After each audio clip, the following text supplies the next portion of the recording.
Hi everyone, in front of me I've got Black Shark Pad 7 and let me share with you how to update the apps on this device.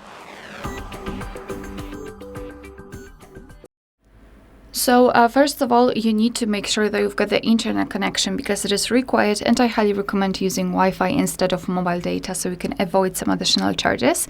And then we can open the Play Store. You will be able to follow all of my steps if you've got your Google account added to the device. If not, you can check how to do it using in our tutorial. Basically, we can guide you through the whole process, or you can simply log in after entering the Play Store. It's completely up to you. So now let's tap on this circle in the right upper corner, which is your account, and here go to Manage Apps and Device.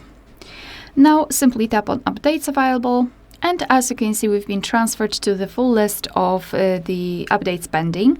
And basically now it depends what you want to do. You can either tap on Update All and your device will update all of the listed apps, or you can simply go through the list and choose the apps that you want to update and tap on Update next to it. So it's basically up to you. And after that, your device will immediately download the updates and they will be automatically installed. Alright, so that will be all. Thank you so much for watching. Please hit the subscribe button and leave the thumbs up.